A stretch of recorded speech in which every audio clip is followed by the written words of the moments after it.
Hello everyone, cooking with Hayato অন্যটি ভিডিঅ'লৈ সকলোকে স্বাগতম জনাইছো। আজি এটা লোকেল মুৰ্গী মাংসৰ জালুকীয়া আঞ্জাৰ ৰেচিপি আপোনালোকলৈ বুলি আগবঢ়াইছো আৰু আশা কৰিছো আপোনালোকে ভিডিঅ'টো অলপ স্কিপ নকৰাকৈ প্ৰথমৰ পৰা শেষলৈকে চাব আৰু চেনেলটো যিসকল নতুন হয় তেওঁলোকে চেনেলটো সাবস্ক্ৰাইব কৰি দিব, লগতে কাষতে থকা বেল আইকনটো দবাই দিব আৰু ভিডিঅ'টো লাইক কমেন্ট শেয়াৰ কৰিব। আৰু আহক বেছি দেৰি নকৰি আমি ভিডিঅ'টোৰ মাজলৈ আগবাঢ়ো। তাৰ কাৰণে মই লৈছো হাফ কেজি মুৰ্গী মাংস, লগতে দিছো এতিয়া মই এচামুচ হালধি, এচামুচ নিমখ, আমি মেৰিনেশ্যনৰ কাৰণে দিছো এইখিনি, আৰু দিছো 2 চামুচ আদা নহৰু খুন্দি লোৱা 2 চামুচ দিছো। এতিয়া মই ধনিয়া পাউডাৰ দিছো 1.5 চামুচ, এচামুচ আৰু আধা চামুচ, 1.5 চামুচ, এচামুচ চিকেন মছলা পাউডাৰ, আধা চামুচ জালুকৰ গুড়ি, আধা চামুচ ৰঙা জলকীয়া গুড়ি পাউডাৰ, আৰু সৰু চামুচৰ জোখাৰে 2 চামুচ মান দিছো মই তেল, মিঠাতেল, আৰু গোটেই বস্তুখিনি মিলাই ল'ব। এইখিনি ধুনীয়াকৈ মেৰিনেট কৰি ল'ব। এনেকুৱাকৈ বনোৱাৰ আগত মেৰিনেট কৰি ল'লে আমাৰ মাংসৰ আঞ্জাখনৰ সোৱাদটো বহুত বেছি ভাল হয়। এতিয়া এখন কেৰাহীত তেল গৰম কৰিলো, তেল দিছো মই ইয়াত ডাঙৰ চামুচেৰে 4 চামুচ মান দিছো, লগতে দিছো তেজপাত কেইখিলামান। তেলখিনি গৰম হোৱাত দি দিছো আৰু এয়া দালচেনি, লং, ইলাচি কেইটামান দি দিলো। এইখিনি ফুটি উঠাত 3টামান পিঁয়াজ মই কাটি ধুনীয়াকৈ দি দিছো।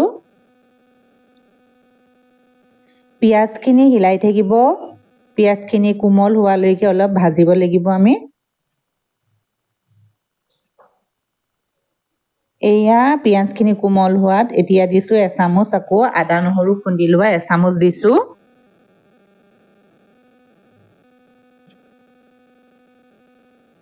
এইখিনি অকণমান ৰঙচুৱা হোৱাত, কেঁচা ভাৱটো গুচি যোৱাত তেতিয়া আপোনালোকে মেৰিনেট কৰি থোৱা মাংসখিনি মিলাই দিব আৰু অলপমান ভাজি থাকিব। সকলোৱে মুৰ্গী মাংসৰ জালুকীয়া বনায়েই, আৰু এইটো মই মোৰ পদ্ধতিত বনাইছো। আপোনালোকে বনাই চাব পাৰে, কেনেকুৱা হৈছে বনোৱাৰ পিছত মোক কমেণ্ট কৰিব। আৰু এতিয়া মাংসখিনি দি 5 মিনিটমান মই ঢাকি থৈছিলো। আকৌ 5 মিনিটৰ পিছত মই আকৌ ইয়াত ভাজি আছো, লৰাই থাকিব, ভাজি থাকিব।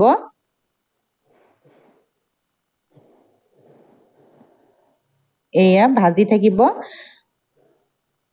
এতিয়া অলপমান আকৌ ভজা ভজা হোৱাত আমি এতিয়া 2টা আলু কাটি দিছো আৰু দিছো 2টা জলকীয়া, কেঁচা জলকীয়া 2টা দি দিছো, আৰু অলপ হিলাই থাকিব। এটা বিলাহী সৰু সৰুকে কাটি দিছো, লৰাই থাকিব। ভজা ভজা হ'ব লাগিব, লৰাই থাকিব।